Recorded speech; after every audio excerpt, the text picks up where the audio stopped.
দান যখন করবে, যে তোমার কাছে যা চাইবে তাকে যখন কিছু দেবে, তোমার মুখে যেন হাসি থাকে। কি গো মা, বাড়িতে অনেক সময় অতিথি আসে, অনেক মা ভিক্ষা দেয় ঠিকই, কিন্তু মুখ গোমরা, মানে ইচ্ছা নেই, জোর করে দেওয়া আর কি। তার মুখ দেখলে বোঝা যায় কে মন থেকে দিচ্ছে আর কে চাপে পড়ে দিচ্ছে। কে হয় কি না? যদি কেউ মন থেকে কিছু দান করে তার মুখে হাসি থাকে, আর যদি জোর করে কেউ তার কাছ থেকে নেয় তখন মুখটা গোমরা হয়ে যায় কিনা। তা তুমি কি, তোমার কাছে যে যা চাইবে তুমি তাকে তাই দেবে, কিন্তু মুখে যেন হাসি থাকে। মুখ গোমরা করে থাকলে হবে না, হাসি মুখে সবাইয়ের ইচ্ছা পূর্ণ করবে। এটা হলো দ্বিতীয় নম্বর নিয়ম। তৃতীয় নম্বর নিয়ম কি শুনুন, এই যে ও দ্বারকাধীশ, তৃতীয় নিয়ম কি জানো?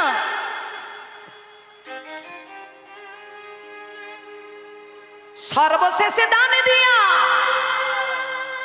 ভিক্ষার ঝুলি স্কন্ধে লইয়া। সর্বশেষে দান দিয়া ভিক্ষার ঝুলি স্কন্ধে লইয়া। কত বড় স্পর্ধা দেখুন নারদ মুনি কি বলছে, সর্বশেষে দান দিয়া ভিক্ষার ঝুলি স্কন্ধে লইয়া, মানে ভগবানকে ভিক্ষাও মাগাবে। খুব অহংকার হয়েছে তোমার না, রাজা হয়েছে বলে। তা তুমি কি করবে? সব তৃতীয় নম্বর নিয়ম হলো সর্বশেষে দান দিয়া ভিক্ষার ঝুলি স্কন্ধে লইয়া। সর্বশেষে দান দিয়া ভিক্ষার ঝুলি স্কন্ধে লইয়া। সর্বশেষে দান দিয়া ভিক্ষার ঝুলি স্কন্ধে লইয়া।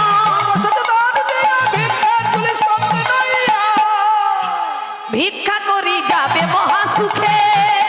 ওই ভিক্ষা করি যাবে মহাসুখে। ভিক্ষা করি যাবে মহাসুখে। ভগবান বলল আগের দুটো নিয়ম মানা গেছে, কিন্তু এই নিয়মটা মানতে পারবো না। কি গো মায়েরা, এই যে আমাদের সিন্টু দাদা এখন যদি বলে আপনাদের কাছে এসে যদি বলে ভিক্ষা দাও, কিরকম একটা লাগবে কি না? ভালো লাগবে? বলুন লাগবে? তিনি দিয়ে গেছে, তিনি যখন এসব চাইবে ভালো লাগবে কি? নিজেদের মধ্যে দিতে কিন্তু বোধ হবে কি না, বাবা এত বড় মানুষকে আবার কি দেবো রে বাবা।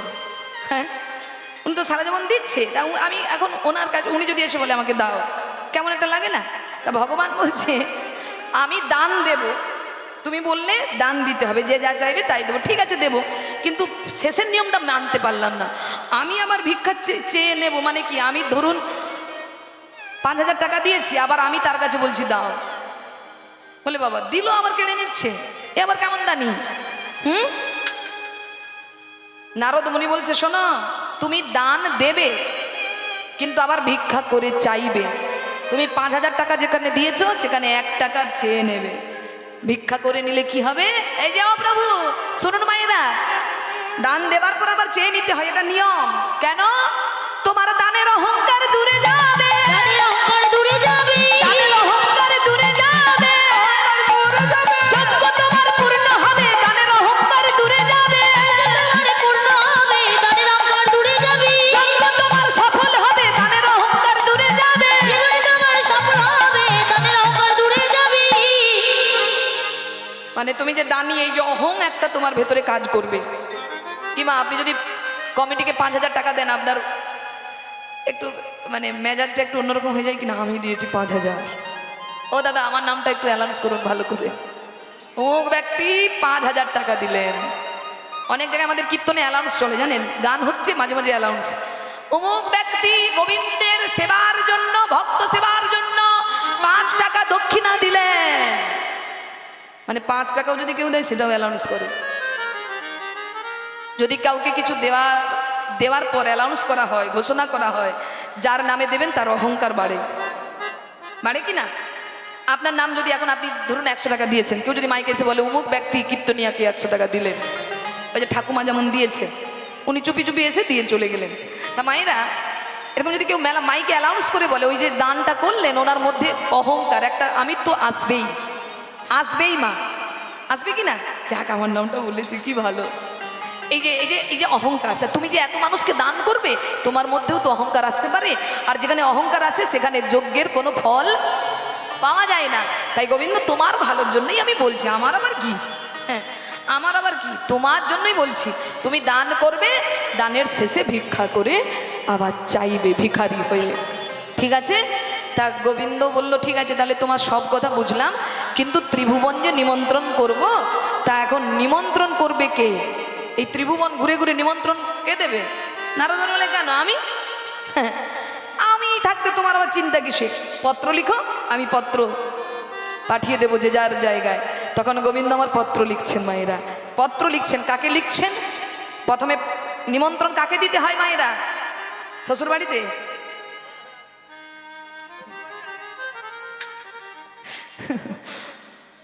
এ কি বলছে দেখুন, শ্বশুর বাড়িতে না দিলে নাকি বউ পালিয়ে যাবে। এর ভাবনা চিন্তা আলাদা। ও মায়েরা, আগে নিমন্ত্রণ অনুষ্ঠান হলে কাকে দেবেন? দেখুন ভগবান করছে, কাকে দিচ্ছেন দেখুন। প্রথমে শঙ্করে পরে শঙ্করী রে, প্রথমে শঙ্করে পরে শঙ্করী রে, প্রথমে শঙ্করে পরে শঙ্করী রে, প্রথমে শঙ্করে পরে শঙ্করী রে, গণপতি কার্তিকে রে,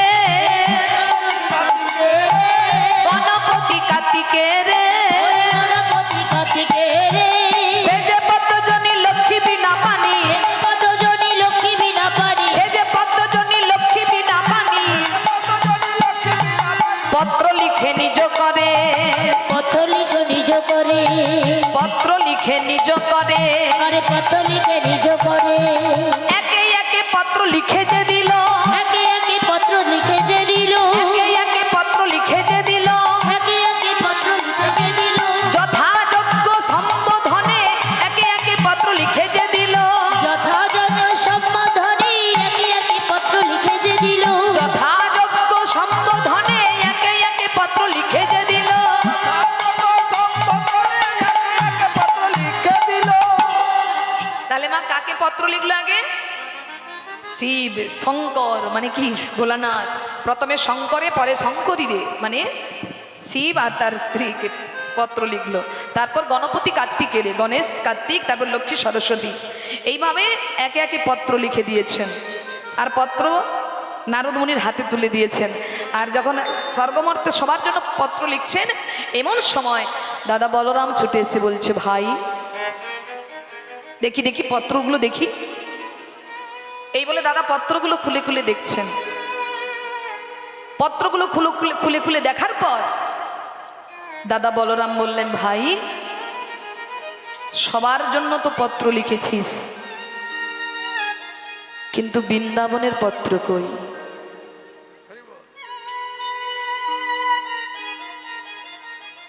বৃন্দাবনের পত্র কই ভাই? পিতামাতার জন্য পত্র কই? সখাদের জন্য পত্র কই? গোপ গোপীদের জন্য পত্র কই? কানাই, তুই ভুলে গেলি তাদের কথা, যারা তোর জন্য সব কিছু করেছে। তোর মনে আছে ভাই, যেদিন তুই কালীয় দমন করেছিলিস, যেদিন তুই কালীয় নাগের সঙ্গে যুদ্ধ করেছিলিস, সেই যে কালীদহের জলে ডুব দিলি আর উঠলি না, তোকে দেখতে না পেরে সারা বৃন্দাবনের ব্রজবাসী কেমন করে কেঁদেছিল। তুই ভুলে গেলি ভাই? তুই ভুলে গেলি মা তোকে এক মুহূর্ত না দেখলে কত কাঁদতো, গোপাল গোপাল বলে পাগল করে ফেলতো। আর তুই সেই মাকে ভুলে গেলি, পিতা নন্দ মহারাজের কথা ভুলে গেলি, হ্যাঁ, যে তোকে ছোট থেকে বড় করলো, সব বিপদ দূরে ঠেলে, তুই তাকে ভুলে গেলি। তুই ভুলে গেলি সখাদের কথা, যারা গোচারণে খেলতে গিয়ে গাছ থেকে ফল পেড়ে নিজেরা খেয়ে তোকে খাইয়েছে। কেন নিজেরা আগে খেয়েছে জানিস? কারণ কংস তোকে মারার জন্য কত ফন্দি এঁটেছে, না জানি ফলে কত বিষ মিশিয়ে রেখেছে।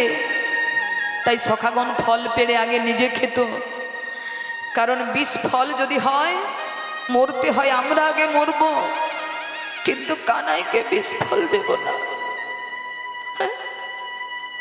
তুই এত বড় একটা যজ্ঞ করবি, দানব্রত যজ্ঞ করবি, আর তুই সখাদের ভুলে গেলি। তুই তাদের পত্র লিখবি না,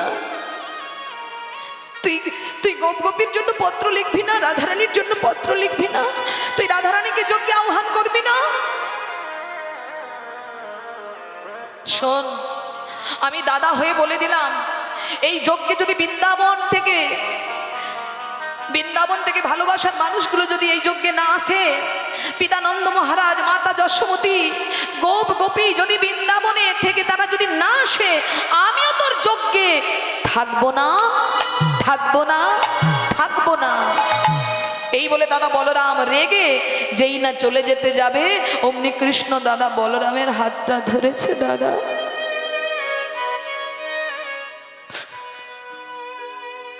তুমি আমায় ভুল বুঝো না দাদা, আমি কি করে ভুলে যাব আমার মায়ের কথা, আমি কি করে ভুলে যাব আমার পিতার কথা, আমি কি করে ভুলে যাই আমার সখাগণের কথা। আমি কারো কথা ভুলিনি দাদা, আমি কারো কথা ভুলিনি। তুমি দেখবে দাদা, দেখো। এই বলে গোবিন্দের কোমরে গুজে রাখা সেই বৃন্দাবনের জন্য লেখা পত্র বের করে বলরামের হাতে দিয়ে বলল, দাদা দেখো, আমি পত্র লিখেছি সবার জন্য, কিন্তু আমি পত্রটি হাতে নিয়েছি বৃন্দাবনের উদ্দেশ্যে লিখব বলে, কিন্তু কিন্তু আমি লেখার ভাষা খুঁজে পাইনি দাদা, আমি লেখার ভাষা খুঁজে পাইনি। আমি সবাইকে পত্র লেখার জন্য শিক্ষা অর্জন করেছি, কিন্তু পিতামাতাকে যে কোন ভাষায় পত্র লিখতে হয়, পিতামাতাকে যে কোন ভাষায় নিমন্ত্রণ জানাতে হয়, সেই শিক্ষা আমি অর্জন করিনি দাদা, অর্জন করিনি। বাবা মাকে কি কেউ পত্র দিয়ে নিমন্ত্রণ করে বলুন তো আপনারা? আপনি অনুষ্ঠান করছেন, আপনার বাবা মাকে পত্র দিয়ে নিমন্ত্রণ করেন? তাহলে যে বাবা মাকে অসম্মান করা হয়। আমি ভুলিনি দাদা, আমি ভুলিনি, আমি ভুলিনি দাদা। তুমি দেখো, আমি পত্র লিখেছি, পত্র রেখেছি, কিন্তু লিখতে পারিনি। বলরাম বলল, ভাই আমায় ক্ষমা করে দে, আমি তোর লীলা বুঝতে পারিনি ভাই, তাই তোকে আঘাত দিয়ে ফেলেছি ভাই। নারদ মুনির হাতে পত্র তুলে দিলেন, পত্রে কোনো ভাষা লিখলেন না, কারণ বাবা মাকে পত্র দিয়ে আমন্ত্রণ করা যায় না। কিন্তু নারদ মুনিকে বললেন, নারদ, আমার বাবা মা আমার জন্য সারাটা জীবন কেঁদেছে, তুমি এই পত্রটি আমার পিতামাতার হাতে দেবে। এতে কোনো ভাষা নেই, কিন্তু এই পত্রটি হাতে পেলে আমার অঙ্গ স্পর্শ রয়েছে, তো আমার পিতামাতা বড় খুশি হবে। যাও নারদ, তুমি পত্র নিয়ে গিয়ে ত্রিভুবন নিমন্ত্রণ করো, আমার পিতামাতাকে সবাইকে নিমন্ত্রণ করে আমার এই যজ্ঞে তুমি আহ্বান করে নিয়ে এসো। তাই বা আজকে গোবিন্দের চরণে প্রণাম জানিয়ে নারদ মুনি পত্র হাতে নিয়ে তিনি চললেন। প্রথমে কোথায় গেলেন মা? কৈলাসে। অগ নিমন্ত্রণ পত্র পাইয়া নারদ চলিল, নারদ চলিল। নিমন্ত্রণ পত্র পাইয়া নারদ চলিল, নারদ চলিল। আজ নিমন্ত্রণ পত্র নিয়ে নারদ মুনি যাচ্ছেন, আর কৈলাসে গিয়ে শিব করে দিল, শিব করে দিয়েছে। আর দিয়ে শিবকে, শঙ্করীকে, সবাইকে নিমন্ত্রণ করে, গণপতি কার্তিকের নিমন্ত্রণ করে, লক্ষ্মী সরস্বতী সবাইকে নিমন্ত্রণ করে, এবার অবশেষে ত্রিভুবন নিমন্ত্রণ করে অবশেষে এলেন বৃন্দাবনে। হরি বল। ও মা জননী সকল, বৃন্দাবনে এসে দেখছে কি জানো? বৃন্দাবনে এসে দেখছেন বাবা মাকে প্রথম জানাতে হবে তো, তাই বাবা মায়ের কাছে গিয়ে দেখছেন, দেখে নন্দ পিতা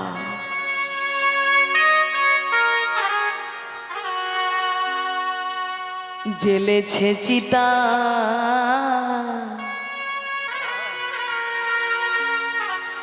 প্রাণেতে জীবার তরে, ওই না নন্দ পিতা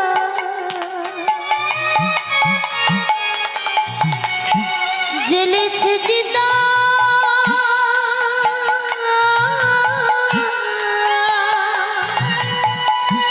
প্রাণেতে জীবর তরে, দেখে নন্দ পিতা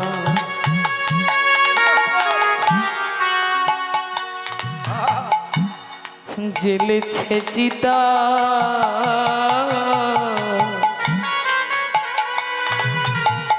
প্রাণেতে জীবার তরে,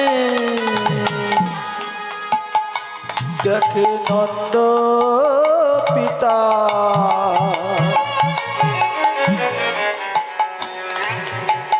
জ্বেলেছে চিতা,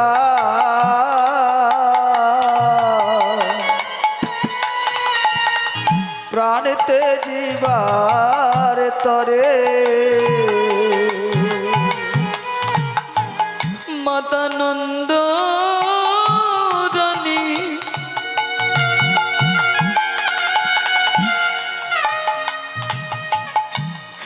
করেন নবনী,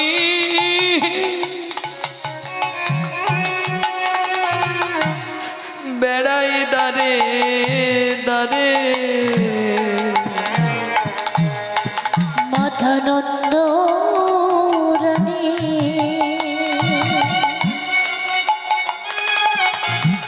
করে নমনি,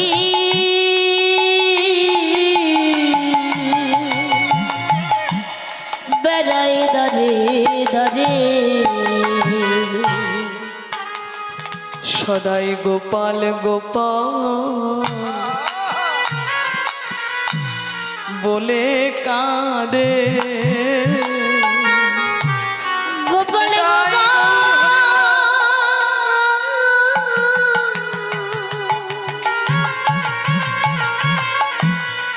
বলে কাঁদে,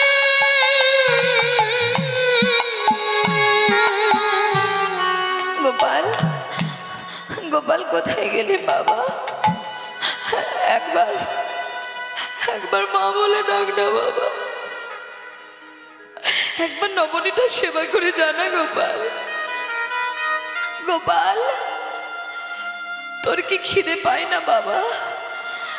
তোর কি ক্ষুধা লাগে না বাবা? আর কতক্ষণ খেলবি বাবা? একবার এসে নবনীটা সেবা কর না বাবা। গোপাল গোপাল গোপাল। ভক্তমণ্ডলী মায়েরা, গোপালকে হারিয়ে মা যশোমতী পাগলিনী হয়ে গেছে। গোপাল যে তার দ্বারে নেই এটা মা জানে না গো। হাতে নবনী নিয়ে বৃন্দাবনে দাঁড়ে দাঁড়ে ঘুরছে, আর গোপাল গোপাল বলে কাঁদছে। আর নন্দ মহারাজ, তার কথা কি বলবো মা, চিতা সাজিয়েছে গো চিতা। চিতা মানুষ কখন সাজায় মা? কেউ মারা গেলে তো। কিন্তু নন্দ মহারাজ চিতা সাজিয়েছে, চিতা সাজিয়েছে মা। কেন জানো? কারণ আমার গোপাল তো খুব ব্যস্ত, রাজা মানুষ, তার কত দায়িত্ব। কিন্তু আমি তো আর বাঁচবো না। আমি যখন মারা যাব, আমার মৃত্যু সংবাদ যখন আমার ছেলে পাবে,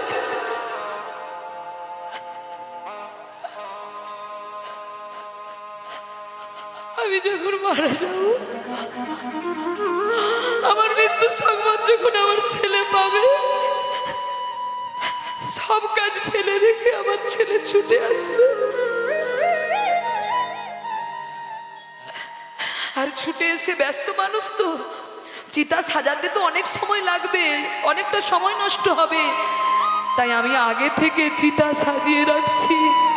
আমার মৃত্যু সংবাদ পেয়ে আমার গোপাল আসবে, এসে আমার গোপাল কি করবে জানো? আমার মুখে আগুন,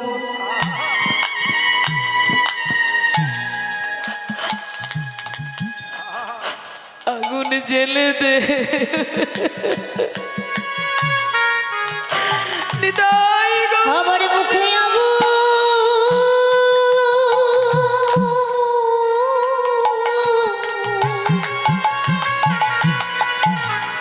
জ্বেলে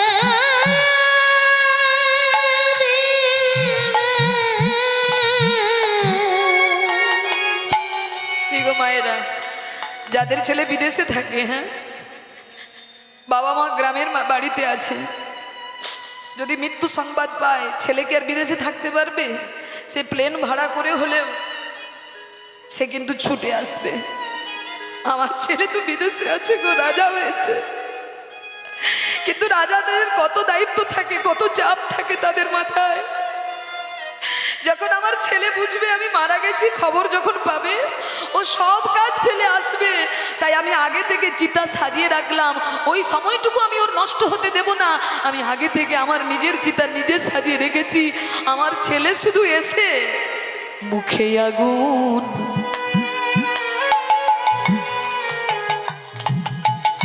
আগুন দিয়ে দেবে, মুখে আগুন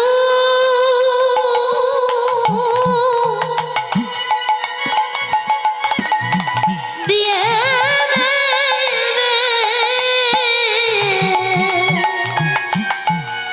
ওগো বলো হরি,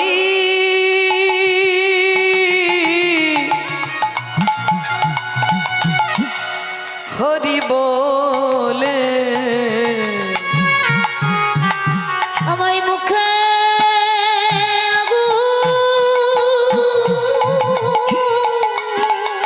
নিতাই গৌর হরি। দিয়ে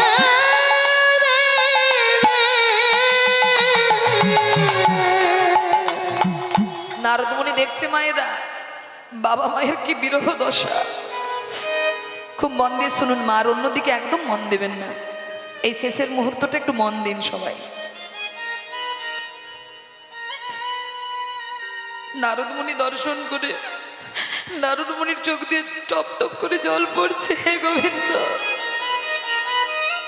তুমি এমন পিতামাতাকে ছেড়ে কেমন করে আছো? তারা তোমায় কত ভালোবাসে, তাদেরকে তুমি কষ্ট দিচ্ছ। অমনি অমনি নারদমণি গিয়ে ডাক দিয়েছে, মা মা। যেই না মা বলে ডেকেছে, অমনি মা যশোমতী বলে উঠল, আমার গোপাল এলি নাকি রে, আমার গোপাল এলি নাকি রে, গোপালেলি নাকি রে, আমার গোপাল এলি নাকি রে, বলে ওরে আমার নয়নমণি, গোপাল এলি নাকি রে, ওরে আমার নয়নমণি, গোপালেলি নাকি রে, ওরে আমার নীলমণি, গোপাল এলি নাকি রে, ওরে আমার নীলমণি, গোপাল এলি নাকি রে, গোপাল গোপাল গোপাল গোপাল কোথায় বাবা? অনেকবার মা বলে ডাকলাম, গোপাল গোপাল। ওমা, মা তো চোখে দেখতে পায় না, কেঁদে কেঁদে অন্ধ হয়ে গেছে। গোপাল গোপাল, একবার মা বলে ডাকলাম বাবা। ঠিক আছে, তোকে তোকে আমার কাছে আসতে হবে না বাবা, আমার কাছে তোকে আসতে হবে না। তুই একবার মা বলে ডাক, তোর সাড়া শুনে আমি তোর কাছে চলে যাব বাবা। কোথায় গেলি গোপাল গোপাল গোপাল? নারদমুনি প্রণাম করে বললেন, মা আমি তোমার গোপাল নই, আমি তোমার গোপালের দাস। মাগো, তোমার গোপাল আগামীকাল প্রভাসের তীর্থে যজ্ঞ করবে মা, দানব্রত যজ্ঞ। আর সেই যজ্ঞে তোমাদের নিমন্ত্রণ করানোর জন্য আমাকে পাঠিয়েছে মা। তোমার ছেলে তোমাকে ছাড়া যজ্ঞ করতে পারবে না মা। তুমি তুমি তোমার গোপালের যজ্ঞে না গেলে তোমার গোপালের যজ্ঞ পূর্ণ হবে না মা। তুমি যেমন কাঁদো তোমার ছেলের জন্য, তেমনি তোমাদের জন্য যে তোমার ছেলে রাজপ্রাসাদের মধ্যে থেকেও সুখে থাকতে পারেনি মা। তুমি অবশ্যই যাবে তোমার ছেলের যজ্ঞে মা। নন্দ মহারাজকে নিমন্ত্রণ জানিয়ে, মাতা নন্দ রানীকে নিমন্ত্রণ জানিয়ে নারদ মুনি চললেন সখাগণের কাছে, রাখালগণের কাছে মা। আর গিয়ে কি দেখছেন জানেন মা? ওই শ্রীরাম সখা কি করেছে জানো? দেখে শ্রীরাম সখা পটেতে আঁকা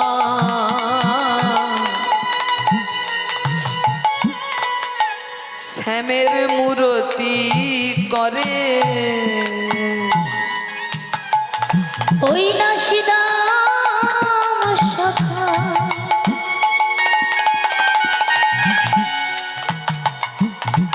পটেতে আঁকা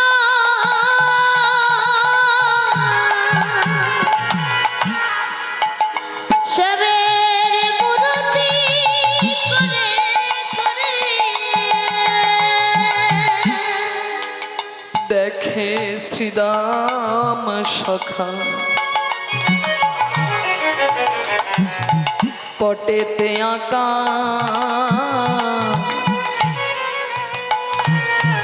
শ্যামের মূরতি করে, দেখে সীতাম সখা পটেতে আঁকা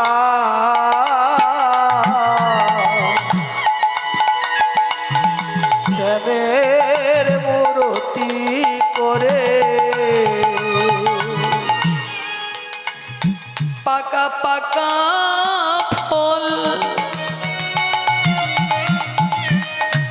লইয়া বলে,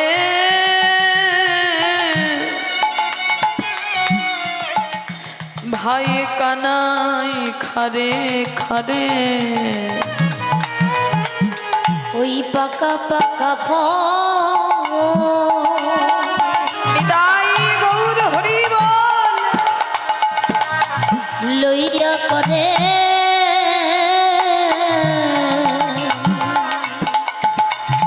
ভাই কানাই খারে খারে।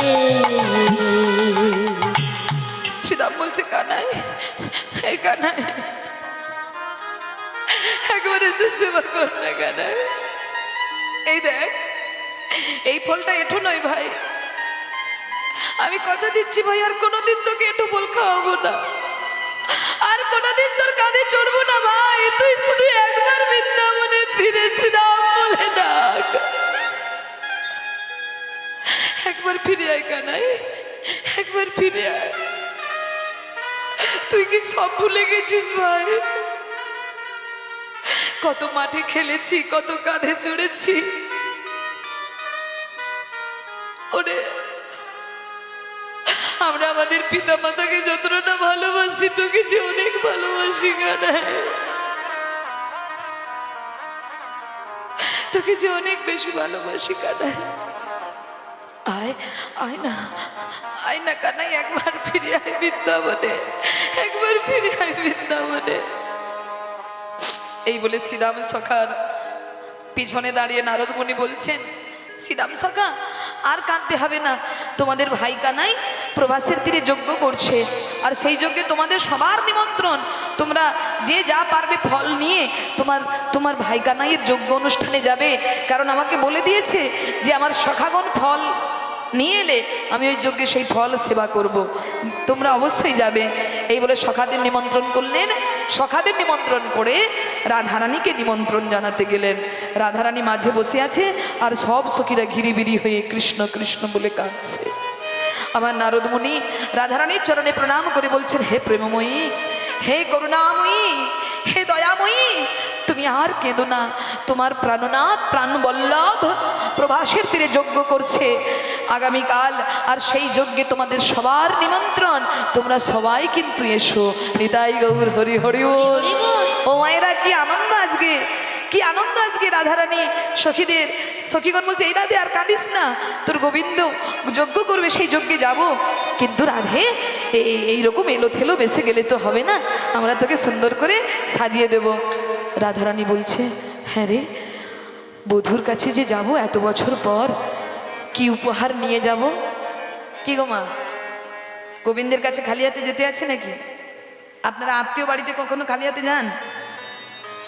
কিছু না কিছু তো নিয়ে যান। আমাদের পরমাত্মীয় গোবিন্দ, তার জন্য কি নিয়ে যাব? পিতামাতা তো দধি দুগ্ধ ছানা নিয়ে যাবে, সখাগণ তো ফলমূল নিয়ে যাবে, তাহলে আমরা কি নিয়ে যাব? তখন রাধারানী বিনে সুতোর মালা গাঁথছে। মালা, আমরা মালা কি দিয়ে গাঁথি? সুতো দিয়ে। এই সুতো আছে বলে তো মালাটা হয়েছে। কিন্তু রাধারানী বিনে সুতোর মালা, মানে যেটাতে কোনো সুতো নেই, অনুরাগের সুতো দিয়ে, মনফুল দিয়ে মালা গেঁথে রাধারানী নিয়ে চললেন। আজকে রাধারানী যাবে, এদিকে পিতামাতা চলেছেন, এদিকে সখাগণ চলেছেন, এদিকে আমার রাধারানী যাবেন তিনি। তাই সখীগণ সবাই মিলে রাধারানীকে সাজাচ্ছেন।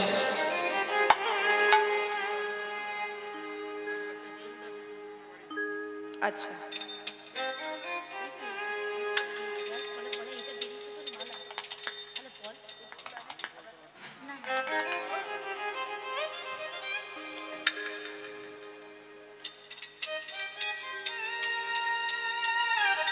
জয় রাধে, নিতাই গৌর হরি হরি বল।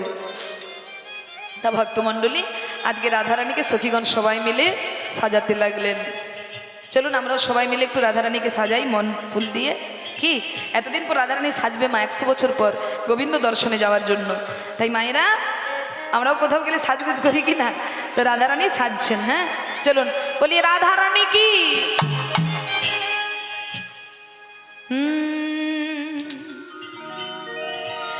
জয় রাধে জয় কৃষ্ণ,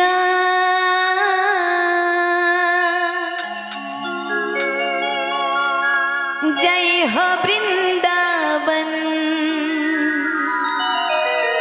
উলুধ্বনি মায়েরা,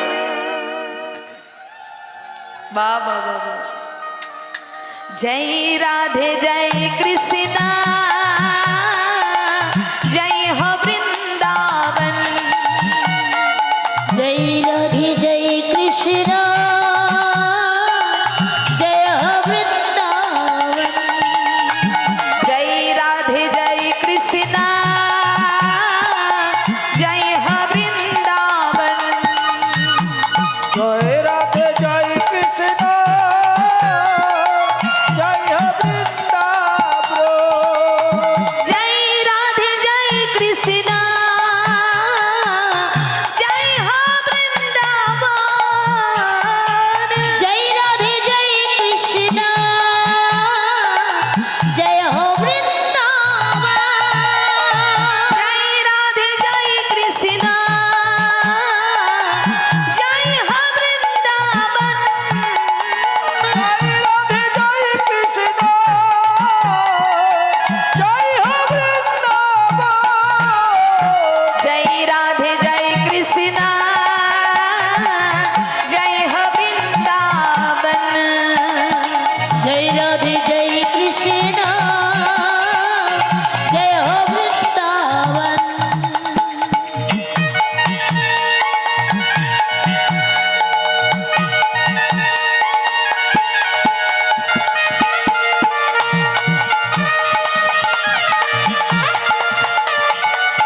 गौर बरन राधा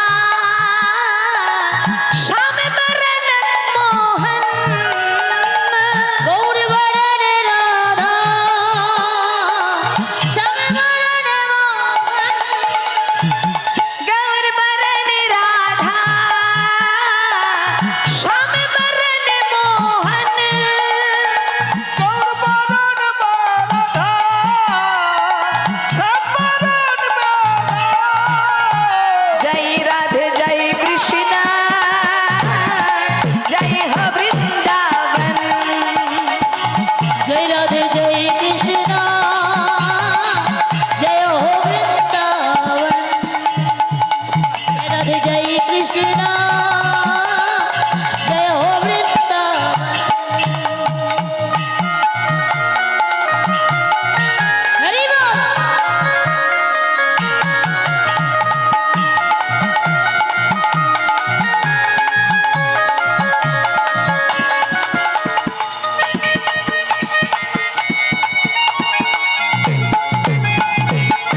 राधा रानी की हरि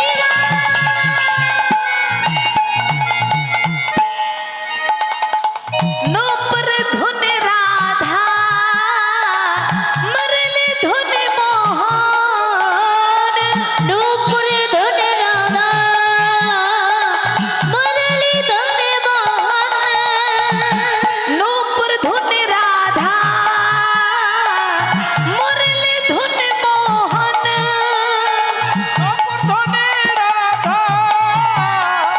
मुरली धने राधा जय राधे जय कृष्ण जय हो वृंदावन जय राधे जय कृष्ण जय हो वृंदावन बल जय जय श्री राधे जय जय श्री राधे बल जय जय श्री राधे जय जय श्री राधे जय जय श्री राधे जय जय श्री राधे जय जय श्री राधे जय जय श्री राधे जय जय श्री राधे जय जय श्री राधे बोल जय जय श्री राधे बोलो जय जय श्री राधे जय जय श्री राधे जय जय श्री राधे जय जय श्री राधे जय जय श्री राधे बोल जय जय श्री राधे जय जय श्री राधे बोल जय जय श्री राधे जय जय श्री राधे जय श्री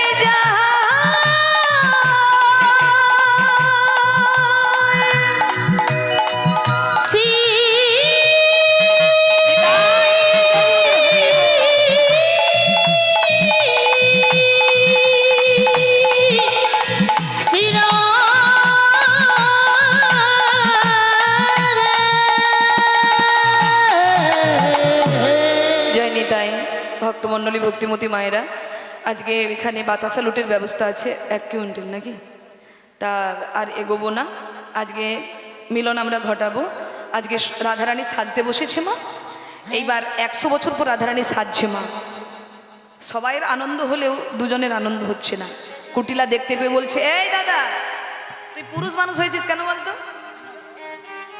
সত্যি তোর মতো পুরুষ মানুষ যার ঘরে আছে না তার বউ অন্যের সঙ্গে প্রেম করে জানিস তো হ্যাঁ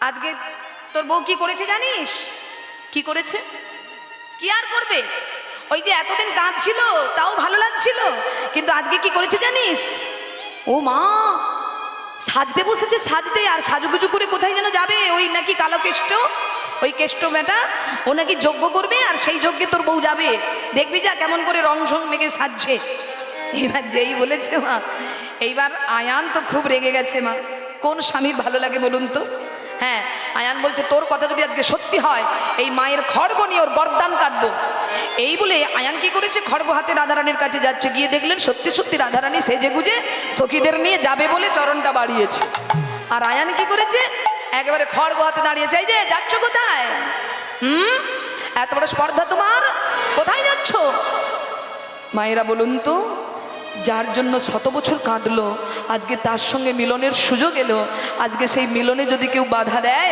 রাগ হবে কি হবে না রাধারানী তার রাধারানী নয় দেখুন আজকে আয়ানের স্ত্রী রূপে এসেছেন তিনি কিন্তু তিনি তো তার স্ত্রীর অধিকার কোনোদিন দেয়নি হ্যাঁ আয়ান সাধনা করে রাধারানীকে ঘরণী রূপে পেয়েছিলেন, কিন্তু কখনো স্ত্রী রূপে তিনি পাননি, কারণ আয়ান হলেন নপুংসক।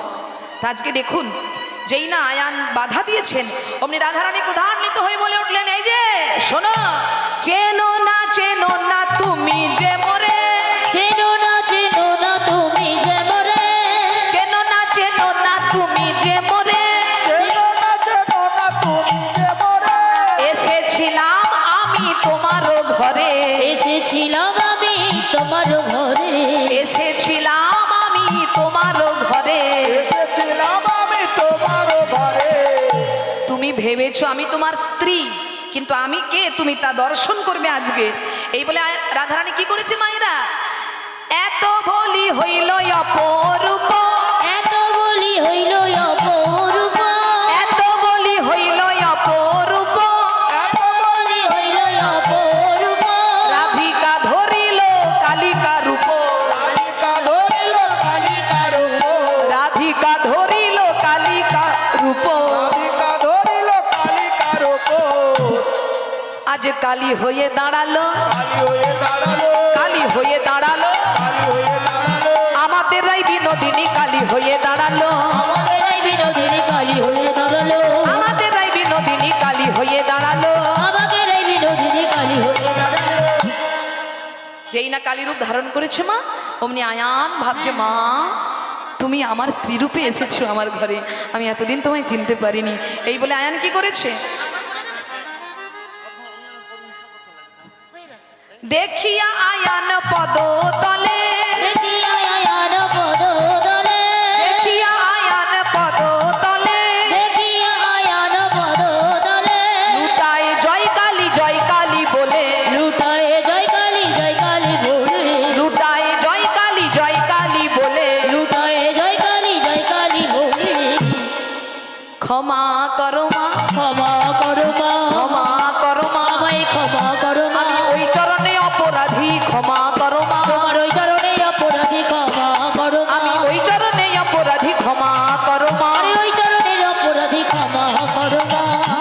মা আমি ভুল করেছি মা, তোমায় কৃষ্ণ দর্শনে বাধা দিয়েছি, তুমি স্ত্রী রূপে আমার ঘরে এসেছিলে, আমি তোমায় চিনতে পারিনি মা। যাও, আজ তুমি জগৎ জননী জগৎ পিতার সঙ্গে মিলিত হবে, যাও। নিতাই গৌর হরি হরি বল। মায়েরা আয়ান ছেড়ে দিলেন, রাধারানী সখী সহ যজ্ঞ কুণ্ডে পৌঁছে গেলেন। এদিকে পিতামাতা গেলেন, এদিকে সখাগণ গেলেন। 4টি দ্বার যজ্ঞে দাস্য সখ্য বাৎসল্য মধুর এই 4টি দ্বারে ভগবান 4 রূপে সবাইকে দর্শন দিলেন। বৃন্দাবনের সকল ভক্তের সঙ্গে মিলন হলো। এতে অনেক বিস্তারিত অনেক কাহিনী আছে, তবে সেটা আজকে আর বলবো না, অনেক বেলা হয়েছে তো। তাই আজকে 4 দ্বারে ভগবান গেলেন, সবাইকে মা যশোমতীর কোলে গিয়ে বসলেন, মা যশোমতীর হাতে নবনী সেবা করলেন। সখাগণের কাছে গিয়ে তিনি কি করলেন, তিনি ফল সেবা করলেন। আর এদিকে রাধারানীর কাছে আসছেন। যখন রাধারানীর কাছে আসছে মা, মধুর দ্বারে যখন গোবিন্দ আসছেন, অমনি রাধারানী গোবিন্দকে দর্শন করে মুখটা ঘুরিয়ে নিয়েছেন। ললিতাকে ডেকে বলছে, এই ললিতা, এই বিশাখা, আমি তো ভালোবেসেছি রাখাল কৃষ্ণকে, আমি তো রাজা কৃষ্ণকে ভালোবাসিনি, তাই ওই রাজা কৃষ্ণকে আমি দর্শন করতে চাই না, আমি রাখাল কৃষ্ণকে দর্শন করতে চাই। তাই গোবিন্দ আমার কি করলেন, রাজবেশ ছাড়ি হলো বংশীধারী, রাজবেশ ত্যাগ করেছে মায়ের, রাজবেশ ত্যাগ করে আজকে রাখাল বেশ ধারণ করেছেন, আর করে রাধারানীর কাছে ছুটে যাচ্ছেন। যোগমায়া সরি হরি রচি বৃন্দাবনপুরী, যোগমায়া সরি হরি রচি বৃন্দাবনপুরী, যোগমায়া সরি হরি রতি বৃন্দাবনপুরী, শিরাধারে দর্শন দিল, রাধার দর্শন দিল, শিরাধারে দর্শন দিল, রাধারে দর্শন দিল, যোগমায়া সরি হরি রচি বৃন্দাবনপুরী, বৃন্দাবন গড়ে তুলল দ্বারকাতেই, হ্যাঁ যোগমায়ার ইচ্ছায়। যোগমায়া সরিহরি রচি বৃন্দাবনপুরী, শিরাধারে দর্শন দিল। এবার কি করলো, রাধা গোবিন্দের মিলন হলো। তারপর কি হলো, ও গো যে যা চাইলো তাই দিল, সবার আশা মিটাইলো, যে যা চাইলো তাই দিল, সবার আশা মিটাইলো, যে যা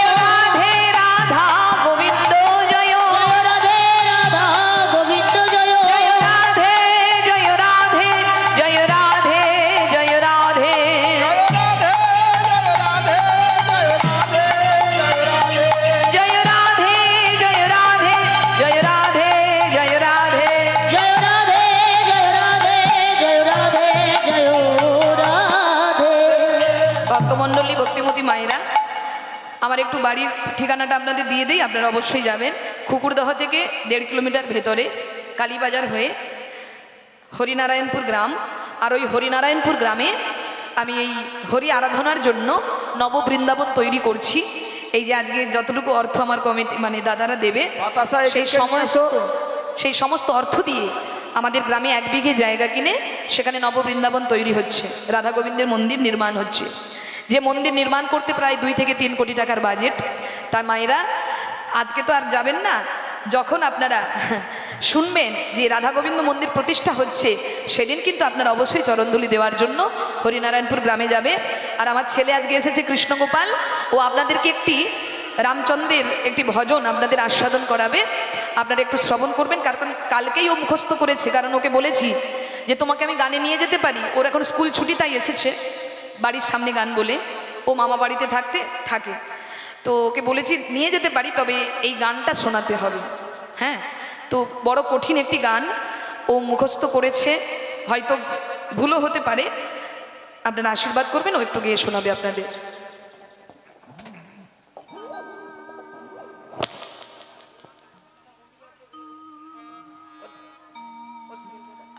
রামচন্দ্রের বইটা আছে তোমার ব্যাগে, জ্যাকেটটা